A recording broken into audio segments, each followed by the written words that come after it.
This portion of the news is brought to you by Albertsons. You're in for something fresh.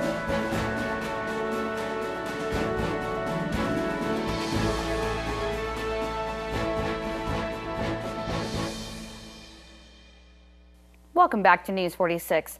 Well, today is World Cancer Day. Cancer cases are expected to surge 57% worldwide in the next 20 years. An intimate human disaster that will require a renewed focus on prevention to combat, according to the World Health Organization. The World Cancer Report predicts new cancer cases will rise from an estimated 14 million annually in 2012 to 22 million within 2 decades. Over the same period, cancer deaths are predicted to rise from 8.2 million a year to 13 million. The rising incidence of cancer brought about chiefly by growing aging population worldwide, while require a heavier focus on preventative public health policies. The disease could be tackled by addressing lifestyle factors such as smoking, alcohol consumption, diet, and exercise, adopting screening programs, or in the case of infection-triggered cancers such as cervical and liver cancers, through vaccines. Well, Dr. Erica Smith from 5 Star Dentistry is recognizing Children's Dental Health Month. February is National Children's Dental Health Month. It's actually sponsored by the American Dental Association. So every February in communities across the country, we're celebrating Children's Dental Health Month. Well, I decided that in our Pahrump community, we needed to have it here as well. And since I didn't see anybody else doing it, I decided that why not this office be the trailblazer for bringing that community awareness here. So basically what it is just focusing and promoting oral health and children being very comfortable with coming to the dentist, and it's just wonderful. You know, so it's for parents, teachers, anybody that deals with children. You definitely want them to be dealing with Children's Dental Health Month. And basically what we're doing to kind of launch that in the Pahrump community is we're offering free dental screenings from ages 1 to 21 the whole month of February. So starting Saturday, we are doing that. So we tell you to just call our office. If you want to walk in, we'll fit you in. But other than that, it's wonderful. And we're also doing a special for the parents as well. We don't want to forget them. We're doing, you know, for cash patients, we always do a $99 special.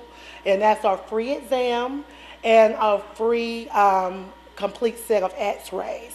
So we want to make sure that we don't leave anyone out. And I also want people to know that we accept Medicaid at this office, as well as we see children and adults, very important, because I know I get a lot of questions about that normally, and also developmentally disabled patients as well. Talk about why it's so important for children to be screened and to have dental health. It's not just about cavities or your teeth looking good, right? Right. It's also about getting the child comfortable in a dental setting. We know we have a lot of fearful adult patients, so we definitely want to start our kids off. Actually, the American Academy of Pediatric Dentistry recommends that the child start coming in at age 1. So it's very important for us to be able to get them in and get them comfortable with the things that we do for them, and also to monitor if there is anything going on, any dental disease. And that you can catch it early enough, especially cavities are really key to being caught early. Absolutely, and we know that dental cavities is one of the main things that are happening with our children today in terms of their dental health. It's a big disease. Do you do sealing here for children? Oh, absolutely. We perform sealants on children, so yes. Tell everybody what those are. That is a protective coating applied to our permanent teeth. So around maybe 6 years old, they're getting their first year molars, or what we call 6-year molars. And we definitely want to seal those teeth and prevent decay as much as possible. Give a phone number and location for everybody. Oh, yes. So we are at 1430 East Calveda Boulevard. We're in Suite 300. Our number is 775-629-4000. The U.S. Department of Transportation's National Highway Traffic Safety Administration announced Monday that it will begin taking steps to enable vehicle-to-vehicle communication technology for light vehicles. This technology would improve safety by allowing vehicles to talk to each other and ultimately avoiding many crashes altogether by exchanging basic safety data, such as speed and position 10 times per second. DOT research indicates that safety application using V2V technology can address a large majority of crashes involving two or more motor vehicles. With safety data such as speed and location following from nearby vehicles can identify risks and provide drivers with warnings to avoid other vehicles in common crash types, such as rear end, lane changes, and intersection crashes. The safety application currently being developed provide warnings to drivers so that they can prevent imminent collisions, but do not automatically operate any vehicle systems such as braking or steering. Well, Nye Community Coalition is offering hazardous material training. We're principally focused on bloodborne exposures, but we're also doing a little intro into what they might expect to see when they do arrive as a first responder on scene, so whether it be a trauma or a medical situation. I noticed that some of the things that you were talking about was the risk of exposure, and some of it is kind of some new information, kind of getting past some of the ideas that people have that they might be more at risk than they actually are. Clearly there's some risk associated with exposure to other people's blood, not knowing what kind of activities or diseases they might have. But so much of that risk can be obviated by simple hand washing, simple glove protection, and those kind of things. But just being an informed first responder again diminishes that fearfulness that the average person might have when they see somebody else's blood or whatever. Today we're doing bloodborne pathogens, and I really enjoy this class because it teaches us awareness on diseases and other airborne or bloodborne, which is HIV and hepatitis and things like that we could be applying to our work in the future. What's kind of your career goals? Is this going to help you get a job, or is this advancing your career already? Yes, this will help advance on our resumes and our awareness, like I said. And one of the classes we had went over is HAZWOPER, which is hazardous materials, and I really enjoyed that one. I can apply that into many workforces. What I'm learning so far as hazmat is going to be very helpful by living out here in Nye County, where we can be able to help one another. The difference with this class is that it teaches all of us that we're one. And so with this program going on, we'll be able to do things in the community, plus look for jobs and everything. So is this going to help you with your career? Yes, I have a degree in Homeland Security, and with Brown's program, I'll be able to go out in the field and to look for a job, and also help those that do not know anything about the environment, like blood pathogens, first aid, CPR, and those things.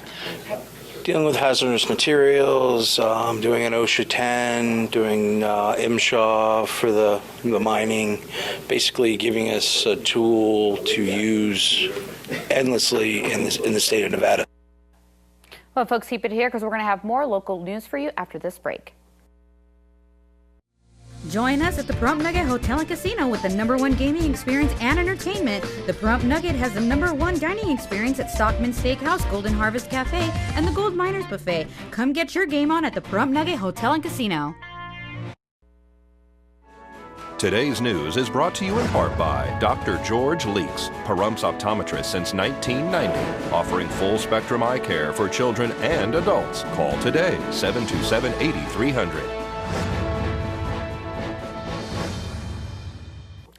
Welcome back to News 46. Well, Amazon said it is thinking about raising the price of Prime memberships by as much as $40, hoping it can strike the right balance between managing rising costs and scaring away customers. Prime members get a two-day shipping on a large number of Amazon items at no extra cost, plus the ability to borrow Kindle books and stream movies. Prime currently costs $79 a year, but that might jump to $99 or even $119. An extra $40 would represent a 51 price hike and could push customers away. But the math might still make sense for Prime members depending on how often they take advantage of the free two-day shipping option. Well, here's Angela Miles with today's first business brief.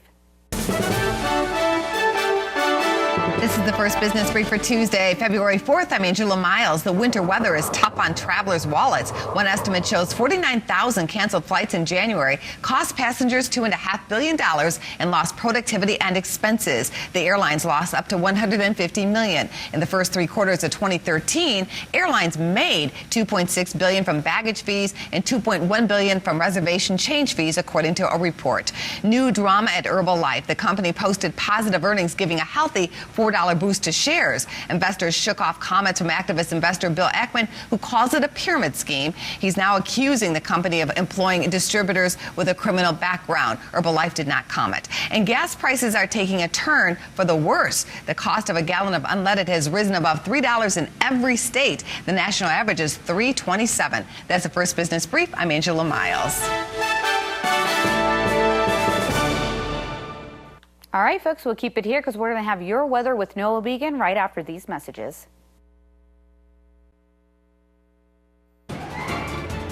News 46 weather is brought to you by your local dairy farmers. Dairy products are very important in maintaining a healthy body. Hello and welcome back to News 46. Today is Tuesday, February 4th. Today we had partly cloudy skies with a high of 53 degrees, an average temperature of 60 degrees around this time of year. Winds were coming from the south-southwest at 5 miles per hour with gusts up to 10 miles per hour.